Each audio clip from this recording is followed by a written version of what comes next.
ہم گزشتہ خطبہ میں بعض ان باتوں کا ذکر کر چکے ہیں کہ جن کی وجہ سے اللہ رب العزت جنت میں انسان کے لیے عالی شان محلات کو تیار کرتا ہے۔ ان میں سے بعض محلات کا تذکرہ ہم نے آپ کے سامنے کیا۔ وہ اعمال کون سے ہیں جن کو بجا لانے سے اگرچہ وہ بہت ہی چھوٹے ہی کیوں نہ ہو، اللہ رب العزت انسان کا جنت میں عالی شان محل تیار کرتے ہیں۔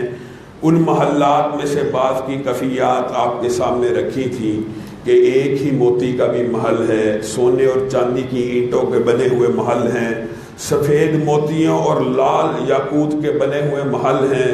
بعض احادیث میں 60 میل کا ایک خیمہ نما محل ہوگا، ایک خیمہ نما محل جس کی وسعت 60 میل جتنی ہوگی۔ یہ صرف ایک ایک گھر کے تذکرے صحیح احادیث سے ثابت ہیں، اور اس کی ترتیب اور پلاننگ اس طرح کی ہوگی کہ اس کے اندر متعدد بیویاں ہونے کے باوجود، موتی جیسا ہونے کے باوجود، صاف شفاف شیشوں کے ہونے کے باوجود کوئی ایک دوسرے کو دیکھ نہیں سکے گا۔ ایسے جنات، ایسے محلات اللہ رب العزت نے بہت ہی چھوٹے بعد عمل کرنے کی وجہ سے انسان کے مقدر میں کر دیے ہیں۔ حضرت ابو مالک اشعری رضی اللہ تعالیٰ عنہ سے روایت ہے کہ نبی کریم صلی اللہ علیہ وسلم نے ارشاد فرمایا، ان فی الجنت غرفا، جنت میں ایک محل، ایک کمرہ ایسا بھی ہے، یرا ظاہرھا من باطنھا، جس کا ظاہر یعنی باہر کا سارا انوائرمنٹ اندر سے نظر آتا ہے، اور اگر کوئی بندہ باہر کھڑا ہو، محل اتنا طویل ہے لیکن محل کی آخری حد نگاہ تک باہر کھڑے ہونے والے کو نظر آتی ہے۔ اتنا خوبصورت اور صاف شفاف محل۔ حضرت ابو مالک اشعری نے یہ حدیث جب ہم تک پہنچائی تو ساتھ یہ بھی بیان کیا کہ نبی کریم صلی اللہ علیہ وسلم نے اس خوبصورت محل کی بشارت کون سے 4 اعمال کرنے والوں کو دی ہے۔ سب سے پہلی بات، نبی کریم صلی اللہ علیہ وسلم نے ارشاد فرمایا، یہ محل خاص طور پہ ان محلات کی بات نہیں ہو رہی جو سونے اور چاندی کی اینٹوں کی بنے ہوئے سیمنٹ مسک اظفر کا، یہ خاص محل کس کے لیے ہے؟ پہلی بات، نبی کریم صلی اللہ علیہ وسلم نے ارشاد فرمایا، جو لوگوں کو کھانا کھلاتا ہے، جو لوگوں کو کھانا کھلاتا ہے۔ یاد رکھیے، کھانا کھلانا اللہ کی قسم یہ نیکیوں میں سے چھوٹی نیکی، اگرچہ انسان سمجھ سکتا میں نے 30 روپے 40 روپے دے کے کسی کو کھانا کھلا دیا، دیکھنے میں یہ نیکی بہت چھوٹی ہے، کرنے میں بھی آسان ہے۔ اللہ رب العزت نے مسلمانوں کے دل اس طرح کے بنائے ہیں کہ کھانا کھلانا اتنا مشکل لگتا نہیں ہے۔ خاص طور پہ اگر ایک بندے کو کھلانا ہو، ایک کو نان روٹی دینی ہو، کسی کو 2 لقمے دینے ہو، یہ کوئی بڑی بات بظاہر نہیں لگتی، لیکن اس کا اجر اتنا زیادہ کیوں ہے؟ اس بات کے اوپر غور کیجئے گا۔ محدثین نے یہ بات کہی، اپنی طرف سے بات نہیں کہہ رہا، محدثین نے کہا یہ کیا وجہ ہے کہ یہ عمل بہت چھوٹا، مثال دے رہا ہوں، ایک کھجور ہے، کتنے کی آ جاتی ہے؟ وہ ایک کھجور اگر انسان کسی بندے کو کھلا دیتا ہے، اس کے اندر توانائی پیدا ہو جاتی ہے۔ ایک روٹی، آدھا روٹی، ایک گلاس پانی، یہ کھانے پینے کی اشیاء اتنی مہنگی نہیں ہوتی، لیکن اس کا اجر و ثواب اتنا بڑا کیوں ہے؟ محدثین نے بہت خوبصورت ایک نقطہ تحریر کیا ہے۔ وہ کیا ہے؟ محدثین نے لکھا ہے، یہ نیکی چاہے جتنی بھی چھوٹی کیوں نہ ہو، اصل میں کھانا کھلانا اس کی ذمہ داری رب نے اپنے ذمہ اٹھائی ہے۔ یہ رب کی ذمہ داری ہے کہ وہ مخلوق کو کھانا کھلائے۔ جب اللہ کی مخلوق میں سے کوئی بندہ رب کی یہ ڈیوٹی، رب کی طرف سے عطا کردہ رزق میں سے لوگوں کو کھلانا شروع کرتا ہے تو اللہ رب العزت کو اس کے اوپر رحم آتا ہے کہ تو میری ذمہ داری ادا کر رہا ہے، یہ تو میری صفت ہے ربوبیت، میں تو کافر کو بھی کھلاتا ہوں، میں تو فاسق فاجر کو بھی پانی پلاتا ہوں، تو اتنا آگے بڑھ گیا کہ تو مخلوق کو کھانا کھلائے گا؟ ہاں، اگر تو مخلوق کو کھانا کھلائے گا تو تیرے لیے جنت میں ایسا محل ہے جس کے باہر کو اندر سے اور جس کے اندر کو باہر سے دیکھا جاتا ہے۔ اور کھانا کھلانا اس کے حوالے سے بہت متعدد احادیث اور طویل موضوع ہے. پچھلے خطبے میں بھی آپ کے سامنے یہ بات کی تھی کہ جنت میں محل قائم کرنے کے جو 17 افعال محدثین نے اور بعد نے 21 افعال بیان کیے ہیں، اگر ان میں سے ایک ایک فعل کو لے لیا جائے تو 21 جمعے اسی میں گزر جائیں گے. صرف آپ کی توجہ مبذول کروانی ہے ان کی طرف. اصل موضوع ہمارا جنت میں موجود نعمتیں ہی رہے گا، لیکن اعمال بہت چھوٹے ہیں، بہت اہم ہیں، اس لیے ان کی طرف توجہ مبذول کرانا لازمی ہے. پھر دوسری بات، یہ محل کس کے لیے ہے؟ جو کلام میں نرمی اختیار کرتا ہے. ہوتا کیا ہے؟ انسان سخت گو ہوتا ہے، انسان کے مزاج میں تیزی بھی ہو سکتی ہے، قرآن کی آیت ہے، انسان کے مزاج میں تلخی بھی ہو سکتی ہے، لیکن جو اللہ سے ڈرتے ہوئے نبی کریم کی احادیث پہ عمل کرتے ہوئے اپنے اوپر لاگو کرے. بعد محدثین نے یہ بھی لکھا ہے، چاہے تصنع کرے، چاہے بناوٹ کرے، نیکی کے لیے کوشش کرنا، نیکی کے لیے سٹرگل کرنا، یہ ریاکاری نہیں ہے. بعض لوگ یہ سمجھتے ہیں اپنے مزاج کے خلاف یہ بندہ گفتگو کر رہا ہے، نرم مزاجی ہے تو شاید ریاکاری ہے. نہیں، نیکی کے رستوں کے اندر اپنے آپ کو اس رستے کی طرف قائل کرنا، مائل کرنا، یہ ریاکاری نہیں ہوتی. مثلا کسی آدمی کا مزاج سخت ہے، وہ آج یہ حدیث سنتا ہے کہ نبی کریم نے فرمایا جس کا کلام نرم ہوگا اس کو جنت کے اندر ایسا محل ملے گا. وہ اپنے کلام میں نرمی اختیار کرتا ہے، چاہے بناوٹی کرتا ہے، چاہے تصنع سے کرتا ہے، تو وہ بھی اس حدیث کے اجر و ثواب کا مستحق ہوگا. بعض لوگ یہ کہتے ہیں یار یہ تو منافقت کر رہا ہے، اس کی طبیعت بڑی سخت ہے، لیکن یہ اللہ کے بندو، جب نبی کریم صلی اللہ علیہ وسلم حکم دے دیں کہ آپ نے کلام میں اس حدیث کے اندر پورے مزاج میں نرمی کا ذکر موجود نہیں ہے. محدثین نے اس حدیث کی بہت لمبی چوڑی تفصیلیں لکھی ہیں. کلام میں نرمی کا ذکر ہے، صرف کلام میں، یہ کوئی بڑی بات نہیں ہے. اللہ کی قسم آج انسان ارادہ کرے میں نے اپنے کلام کو نرم ہی رکھنا، سخت رکھنا ہی نہیں ہے، یہ کوئی مشکل اچنبے کی بات نہیں ہے. عمل کتنا چھوٹا ہے اور اجر کتنا بڑا ہے. اس کے لیے جنت میں وہی محل ہے جس کو باہر کھڑے ہو کے اندر تک سارا دیکھا جا سکتا ہے اور اندر کھڑے ہو کے باہر تک سارا دیکھا جا سکتا ہے. تیسری بات، یہ محل کس کے لیے ہے؟ نبی کریم صلی اللہ علیہ وسلم نے ارشاد فرمایا، ہاں جو بندہ فرض روزے رکھتا ہے ان کا اجر و ثواب علیحدہ ہے، لیکن جو بندہ نفلی روزے رکھتا ہے، نفلی روزوں سے کیا مراد ہے؟ محدثین کا اس بات کے اوپر اتفاق ہے، جو بندہ پیر جمعرات کا روزہ رکھے یا ایام ابیض کا روزہ رکھے، مطلب چاند کی تاریخوں کا 14، 15، 16 یا 13، 14، 15، ان تاریخوں کے جو بندہ روزے رکھتا ہے، ان کو کہتے ہیں، بعد نے اس کا نام ایام البیض وغیرہ.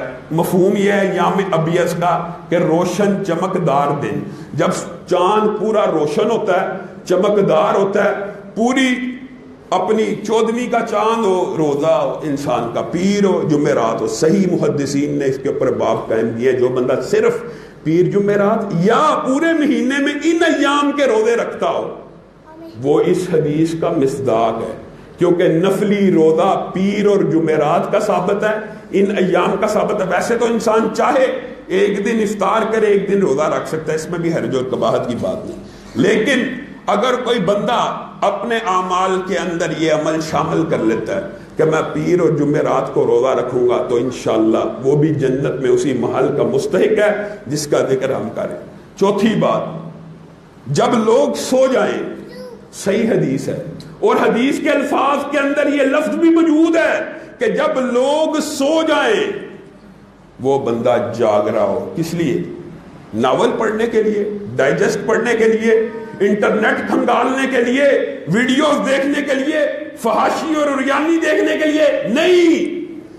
جس وقت انسان تنہا ہو، اکیلا ہو، اس کی بیوی بھی سوئی ہوئی ہو، اس بندے کے دل میں یہ بات ہو اس وقت میں اٹھوں گا، 2 رکعت نماز کو ادا کروں گا، تو کائنات کے رب کے علاوہ مجھے کوئی دیکھ نہیں رہا، مجھے کوئی سن نہیں رہا. صحیح حدیث ہے، جو رات کو اٹھ کر 2 رکعت کا قیام کرے یا رات کو اٹھتا ہے جب لوگ سوئے ہوتے ہیں اور اللہ کے سامنے کھڑا ہو جاتا ہے اس شخص کے لیے بھی کیا ہے؟ جنت کا وہی محل ہے جس کو باہر سے بھی دیکھا جا سکتا ہے اور اندر سے بھی دیکھا جا سکتا ہے. یہ ایک ہی حدیث کے اندر 4 صفات ایک ہی جملے میں نبی کریم صلی اللہ علیہ وسلم نے بیان کی. آگے آئیے.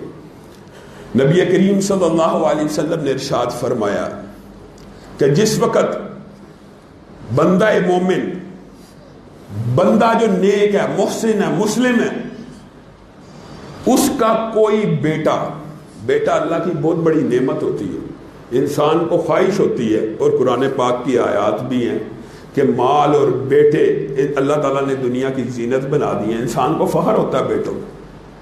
نبی کریم صلی اللہ علیہ وسلم نے ارشاد فرمایا جب اللہ بیٹے کی نعمت کسی بندے کو عطا کرے اور اس کے بعد وہ نعمت واپس لے لے. اب دیکھیے بعض لوگ، یہ بھی محدثین کے اوپر اللہ کی رحمت ہو، کتنے عجیب نکتے بیان کرتے ہیں. بعض اوقات ایسا ہوتا ہے انسان کو لگتا ہے کہ میرے سے اللہ رب العزت نعمت چھین رہا ہے، میں پستی کا شکار ہو رہا ہوں، میں زوال کا شکار ہو رہا ہوں، میرے سے مال و دولت ختم کیا جا رہا ہے، میرے حالات ٹھیک نہیں ہیں. عام ایک جملہ ہے معاشرے کے اندر. کاروبار میں مندہ ہو گیا ہے، کمائی ویسے نہیں رہی، اور بندہ یہ سوچتا ہے کہ اس سے شاید اللہ تعالیٰ کو کوئی میرے سے ناراضگی ہے، یا اللہ تعالیٰ کوئی میرے ساتھ برائی کا ارادہ رکھتے ہیں. اللہ کی قسم، اللہ کی حکمتوں کو کوئی نہیں جان سکتا. بعض اوقات اللہ تعالیٰ مال دے کر نعمت کا اظہار کرتے ہیں، بعض اوقات مال لے کر نعمت کا اظہار ہوتا ہے، مال لے کر بھی نعمت کا اظہار ہوتا ہے. قرآن پاک کی متعدد آیات اس فلسفے کے اوپر، اس فلسفے کی تائید میں موجود ہیں. کیا؟ اور تمہیں احد کے واقعے میں اللہ رب العزت نے کیا کہا؟ نقصان پہنچا، بظاہر نقصان پہنچانا، 70 صحابہ شہید ہو گئے، کتنا بڑا مسلمانوں کو نقصان تھا. لیکن اللہ کہہ رہا مجھے تو بعض شہداء چننے تھے. قتل اصحاب الاخدود کے اندر، آگ کے اندر بچہ بھی گر جاتا ہے، پوری بستی گر جاتی ہے. لوگوں کے نزدیک کتنی مظلومیت ہے کہ سب آگ میں جل گئے. اللہ کہہ رہا ہے یہ لوگ کامیاب ہو گئے. بعض اوقات نعمت کا چھن جانا کامیابی کی دلیل ہوتا ہے. کس طرح؟ سنیے. نبی کریم صلی اللہ علیہ وسلم نے ارشاد فرمایا اللہ نے بیٹا دیا، کتنی عظیم نعمت ہے، اب واپس لے لیا. بظاہر دیکھنے میں یہ بہت بڑی آزمائش ہے. بوڑھا باپ ہو، جوان بیٹا چلا جائے، باپ کے کندھے گر جاتے ہیں، باپ بے قرار ہو جاتا ہے، کتنی بڑی آزمائش ہے. لیکن اس آزمائش کے پیچھے جو اجر و ثواب ہے، کیا کبھی آپ نے اس کے پر غور کیا؟ نبی کریم صلی اللہ علیہ وسلم نے ارشاد فرمایا جو صرف ایک بیٹے کے چھن جانے کے بعد کیا جملہ کہے، جملہ دیکھیے کتنا آسان ہے، کہے انا للہ و انا الیہ راجعون. الحمدللہ مسلمان اپنے بھائیوں کی، اپنے دوستوں کی، اپنے اعزاء و اقارب کی وفات پہ یہی جملہ بولتے ہیں اور صبر کریں. تو نبی کریم صلی اللہ علیہ وسلم نے ارشاد فرمایا میں اس کو جنت میں ایک عظیم محل کی بشارت دیتا ہوں، صرف اتنا سا عمل کرنا ہے. بیٹا چلا گیا، کتنی بڑی آزمائش، صرف یہ جملہ عطا ہوا، صبر کر لیا، اللہ رب العزت صرف ایک لمحے کے بدلے میں اس کو جنت میں ایک محل عطا کریں گے. اور نبی کریم صلی اللہ علیہ وسلم نے دیگر احادیث کے اندر اس کی کچھ تفصیل بھی بیان کی ہے. بات آئی ہے تو بتلائے جاتا ہوں. نبی کریم صلی اللہ علیہ وسلم فرشتوں سے اللہ رب العزت فرشتوں سے پوچھتے ہیں کہ تم نے میرے بندے کے بیٹے کی روح کو قبض کیا؟ ہاں کیا. میرا بندہ وہ تو اس کا جگر کا ٹکڑا تھا، تم نے میرے بندے کے جگر کا ٹکڑا قبض کر لیا؟ ہاں اللہ رب العزت آپ کے بندے کے جگر کا ٹکڑا قبض کر لیا گیا. میرے بندے نے کیا کہا؟ آپ کے بندے نے کہا انا للہ و انا الیہ راجعون. میرے بندے نے یہ کہا، اور کیا کہا؟ اور اس نے آپ کی تعریف کو بیان کیا کہ آپ نے عطا کیا ہے، آپ ہی لے جانے والے ہیں، میں اس غم کے اوپر صبر کرتا ہوں، آپ کا دیا ہوا تھا، آپ نے واپس بھی لے لیا تو کوئی بات نہیں. تو نبی کریم صلی اللہ علیہ وسلم نے ارشاد فرمایا اللہ رب العزت اپنے فرشتوں کو کہتا ہے کہ میرے اس بندے کے لیے جنت میں ایک محل قائم کرو. اچھا، اس محل کا نام اللہ رب العزت رکھ رہا ہے. اس محل کے اوپر لکھ دو بیت الحمد، اللہ کی تعریف. بیت الحمد، حمد کرنے والے کا محل. صرف اتنی سی بات پہ. اور یہ بھی بات یاد رکھیے، بعض اوقات ہوتا کیا ہے، انسان کو کوئی غم آتا ہے، انسان کو کوئی تکلیف آتی ہے، انسان اس کے اوپر کراہتا ہے، لوگ اس کو صبر کی تلقین کرتے ہیں.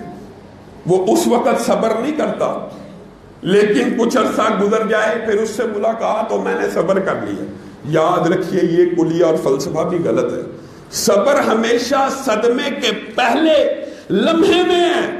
صدمہ ابھی موصول ہوا، خبر ابھی آئی، جھٹکا ابھی لگا، اس وقت جو بندہ صبر کرتا ہے یہ انعامات اس بندے کے لیے. کیونکہ نبی کریم صلی اللہ علیہ وسلم کی حدیث سے یہ بات ثابت ہے.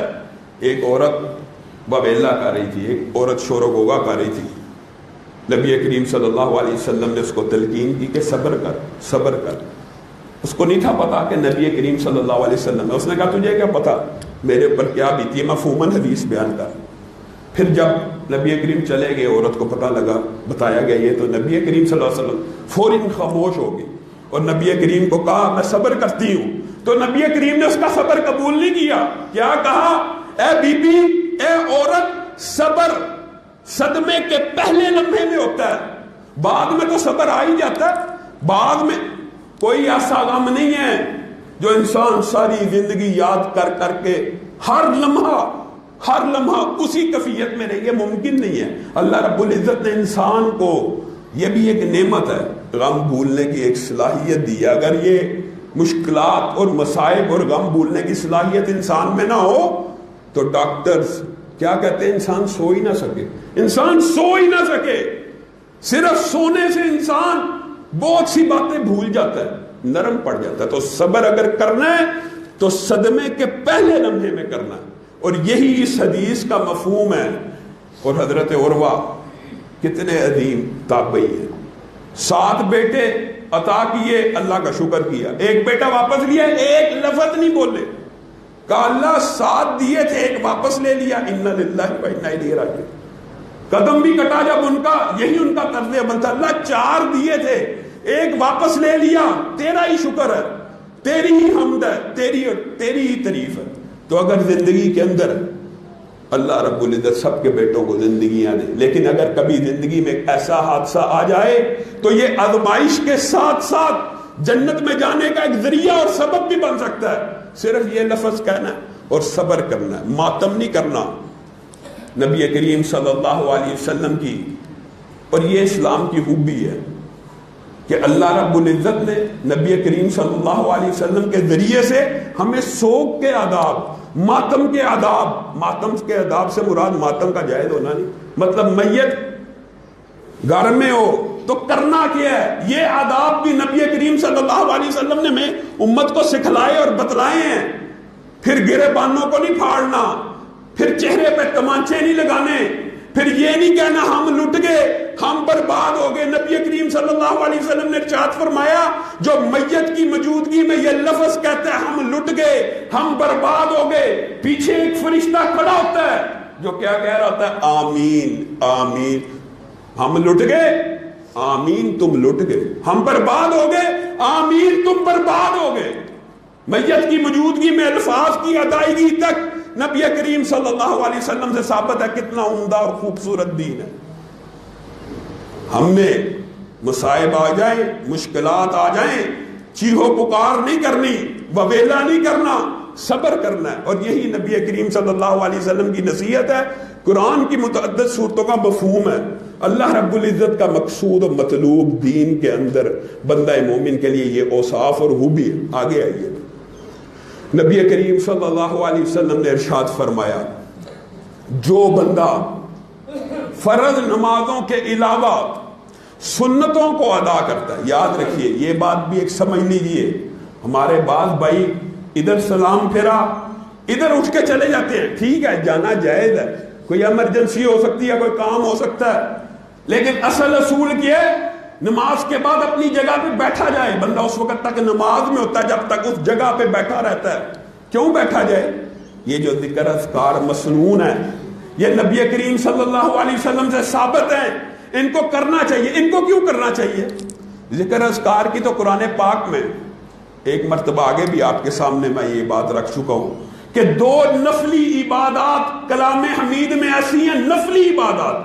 ویسے تو ساری کی ساری سختی اور وعید فرضی عبادات کو چھوڑنے پہ ہے, لیکن 2 نفلی عبادات بھی ایسی ہیں جو اللہ کو اتنی پسند اور محبوب ہیں, اگر ان کو نوافل میں بھی چھوڑ دیا جائے تو اللہ رب العزت پسند نہیں کرتا. نقید لہ شیطانا, اللہ رب العزت ومن یعش عن ذکر الرحمن, اللہ کہہ رہا ہے جو اللہ رب العزت کا ذکر چھوڑ دیتا ہے نا, اللہ کے ذکر سے اعراض کرتا ہے, اللہ تعالیٰ اس کے اوپر ایک شیطان مسلط کر دیتا ہے جو اس کا ساتھی ہو جاتا ہے. جب اللہ کا ذکر نہیں تو بری باتوں کا ذکر کرنے والا موجود ہوگا, ہر وقت اس کو گمراہ کرے گا, ہر وقت بری بات. اور اسی طرح دوسری نفلی جو عبادت ہے وہ صدقہ ہے اور انفاق فی سبیل اللہ ہے, کہ نفلی عبادات کے اوپر بھی اللہ تعالیٰ نے پکڑ کی ہے. یہ ایک الگ موضوع ہے, تفصیل تک. تو نبی کریم صلی اللہ علیہ وسلم جو سنتوں کے ادا کرنے کا کہہ رہے ہیں وہ اس کی وجہ کیا ہے؟ ہوتا کیا ہے؟ انسان نے فرض ادا کیا, لیکن فرائض حقیقت میں اگر دیکھا جائے, اللہ کی قسم, اگر انسان پیدا ہونے سے لے کر موت تک اللہ رب العزت کے سامنے سجدے میں پڑا رہے, اللہ کی ربوبیت کا اور بندگی کا حق ادا نہیں کر سکتا, نہیں کر سکتا. اللہ رب العزت نے جو اجزاء صرف جسم کے اندر جو آزاد دیے ہیں انسان, ان کا شکر بھی ادا نہیں کر سکتا. تو یہ جو سنتیں ہوتی ہیں, یہ اذکار ہوتے ہیں, یہ ایک فصیل ہے, یہ ایک حصار ہے. کن کے ارد گرد؟ فرائض کے ارد گرد. ہاں اگر فرضوں میں کوئی کوتاہی رہ گئی ہے ان کے ذریعے پوری ہو جاتی ہے, اللہ رب العزت معاف فرما دیتے ہیں. سنتوں کا ادا کرنا, نماز کے بعد ذکر اذکار کو کرنا, یہ ازحد ضروری ہے. کتنا ضروری ہے اور یہ عمل کتنا آسان ہے. صرف ایک حدیث غور کر لیجئے, نبی کریم صلی اللہ علیہ وسلم نے ارشاد فرمایا, جو بندہ پورے دن میں 5 نمازوں کے ساتھ 12 رکعت سنت ادا کرتا, 12 رکعت, الحمدللہ بالعموم ہر مسلمان کا یہ طرز عمل ہے. فجر کی 2 سنتیں, ظہر سے پہلے 4, ظہر کے بعد 2, مغرب کے بعد 2, عشاء کے بعد 2, 12 رکعت ہر مسلمان تقریباً یہ رکھتے ادا کرتا ہے. اس کا اجر و ثواب لوگوں کی نظروں سے محو ہے. نبی کریم صلی اللہ علیہ وسلم نے ارشاد فرمایا, جو بندہ 12 رکعتیں فرائض کے علاوہ ادا کرتا ہے, اس کو سنن رواتب بھی کہا گیا, یہ سنتیں ادا کرتا ہے, کتنی عظیم خوشخبری ہے. ایک دن ادا کی, صرف ایک دن ادا کی, تو اللہ رب العزت اس ایک دن کی ادائیگی کے بدلے میں جنت میں اس کے لیے ایک محل تیار کر دیتے. جو بندہ ہر روز پڑھتا ہو اس کا اجر و ثواب کیا ہوگا خود آپ اندازہ کر لیں.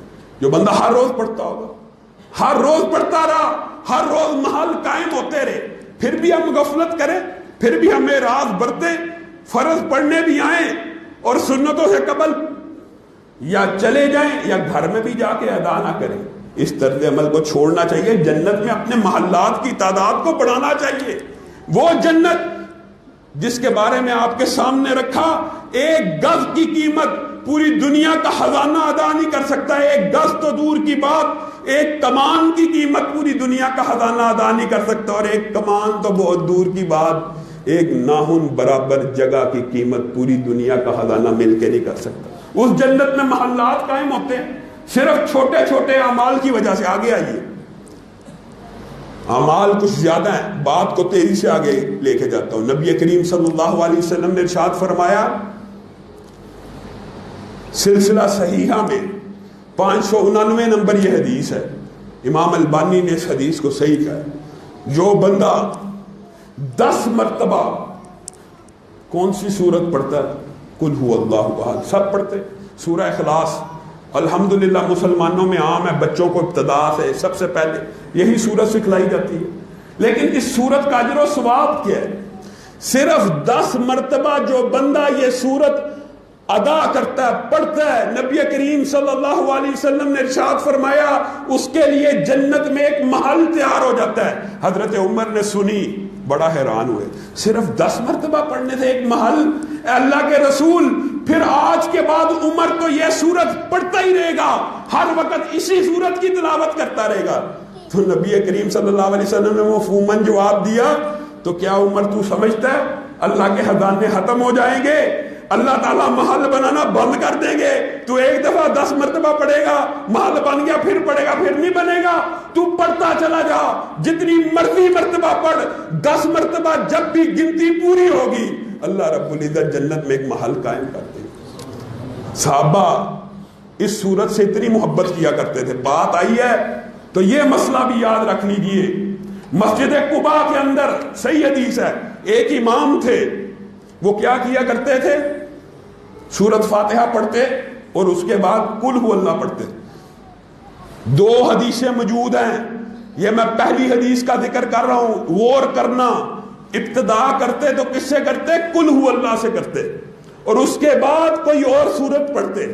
ہمارے بعض بھائی معاشرے میں عجیب و غریب فلسفہ لیے پھرتے، جی قرآن پاک کی جو ترتیب اب لگ گئی ہے، ترتیب توقیفی جو نبی کریم نے لگائی ہے، اس کے خلاف نہیں پڑھنا چاہیے۔ صحیح حدیث آپ کے سامنے رکھ رہا ہوں، وہ پہلے قل هو اللہ پڑھتے، بعد میں کوئی اور سورت پڑھتے۔ قل هو اللہ کے بعد کتنی کو سورتیں ہیں قرآن پاک میں؟ بتائیے، ہے نہیں؟ تو پھر کہاں سے پڑھتے؟ پیچھے سے۔ یہ جو ترتیب کا نیا فلسفہ گڑا گیا ہے، یہ تو قرآن کے نزول کے دوران ہو ہی نہیں تھا سکتا۔ وجہ کیا ہے؟ قرآن پاک اس ترتیب سے تو نازل ہی نہیں ہوا۔ قرآن پاک کی تو پہلی آیات نزول کے اعتبار سے اقرا ہے، اقرا سے قرآن شروع ہو رہا ہے، اس کے بعد نازل ہوتا جا رہا ہے۔ یہ ترتیب توقیفی تو نبی کریم صلی اللہ علیہ وسلم نے آخری ایام میں، آخری رمضان میں، آخری ادوار میں لگائی ہے۔ اور یہ صحیح حدیث آپ لوگوں کے سامنے رکھ رہا ہوں۔ مسجد قباء کا امام ایک صحابی ہے، اور وہ تلاوت کی ابتدا کس سے کرتے ہیں؟ قل هو اللہ سے، اور اس کے بعد کوئی اور سورت پڑھتے ہیں۔ اب مسجد قباء کے ارد گرد لوگ رہتے تھے، انہوں نے ان سے استفسار کیا کہ آپ یہ کیا عمل کرتے ہیں؟ ہم جب بھی آپ کے پیچھے نماز پڑھتے ہیں آپ یہی عمل کرتے ہیں۔ کہتے ہیں مجھے امام بدل دو اگر تمہیں منظور نہیں۔ امام نہیں تھے بدلنا چاہتے، نیک آدمی تھے۔ نبی کریم صلی اللہ علیہ وسلم کے پاس مقدمہ لے کے چلے گئے، نبی کریم نے بلایا، کیوں پڑھتے ہو؟ اے اللہ کے رسول، اے اللہ کے رسول مجھے یہ صورت اچھی لگتی ہے۔ اچھا، اس کے علاوہ بھی قرآن میں صورتیں ہیں۔ اے اللہ کے رسول میں اس صورت سے محبت کرتا ہوں، اس میں میرے رب کی اتنی عمدہ صفات بیان ہوئی ہیں، جب بھی میں تلاوت کرتا ہوں میرے دل میں تسکین آتی ہے، سکون آتا ہے۔ اچھا، سچ کہہ رہے ہو؟ سچ کہہ رہے ہو، جاؤ سن لو، اس صورت کی محبت کی وجہ سے اللہ رب العزت نے تمہیں جنت میں داخل کر دیا۔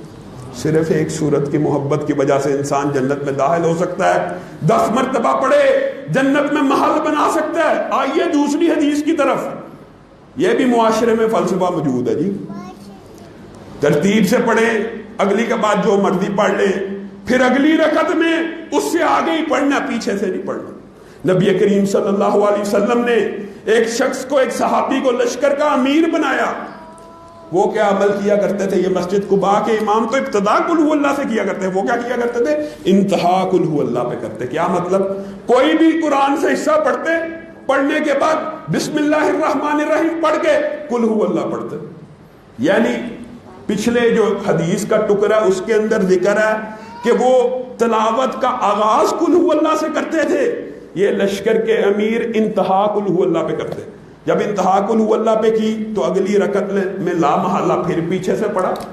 یہ فلسفے خود ساخت ہیں، یہ فلسفے من گڑت ہیں کہ قرآن پاک کو ایسے نہیں پڑھنا، ایسے نہیں پڑھنا۔ سورتوں کی ترتیب توقیفی کے اعتبار سے قرآن پاک کو پڑھنے کی کوئی دلیل ہمارے بھائیوں کے پاس موجود نہیں، ہو بھی نہیں سکتی۔ ترتیب نزولی فرق ہے، سورت بقرہ کہاں نازل ہوئی، 30ویں پارے کی صورتیں کہاں نازل ہوئی، وہ آخر میں آ گئی، وہ شروع میں چلی گئی۔ یہ تو اللہ رب العزت کی مرضی ہے، اللہ رب العزت کی ترتیب ہے۔ تو یہ مسئلہ سمجھ لیجئے کہ آخر میں پڑھنے سے یا شروع میں پڑھنے سے، بعد میں کوئی بھی صورت پڑھنا، اس میں کوئی حرج کی بات نہیں۔ اب اس بندے کے بارے میں بھی نبی کریم کو شکایت کی گئی، یہ ہر رکعت کے آخر میں قل ہو اللہ پڑھتا ہے، ان کو بھی بلایا گیا۔ نبی کریم نے پوچھا، انہوں نے بھی وہی جواب دیا کہ مجھے رحمان سے بڑی محبت ہے اور رحمان کی صفات اس صورت میں موجود ہے۔ ان کو نبی کریم صلی اللہ علیہ وسلم نے بشارت دے کے جنت کی بات نہیں کی، بلکہ کیا کہا؟ تم رحمان سے محبت کرتے ہو؟ ہاں میں رحمان سے محبت کرتا ہوں۔ سن لو، رحمان سے وحی آئی ہے کہ رحمان تم سے محبت کرتا ہے۔ صرف ایک صورت، اللہ ایک صورت سے بھی انسان مخلص ہو جائے تو اللہ رب العزت اس بندے سے محبت کرنا شروع کر دیتا ہے۔ تو یہ اعمال کرنے میں بہت آسان ہے، بتانے میں بہت سہل ہے، اور اگر کوئی انسان عمل کرنا چاہے بڑی آسانی سے کر سکتا ہے۔ اللہ رب العزت ہم سب کو عمل کرنے کی توفیق دے، اور ہم سب حاضرین مجلس کا جنت میں ایک عظیم الشان محل تعمیر فرمائے۔ وآخر دعوانا ان الحمدللہ رب العالمین۔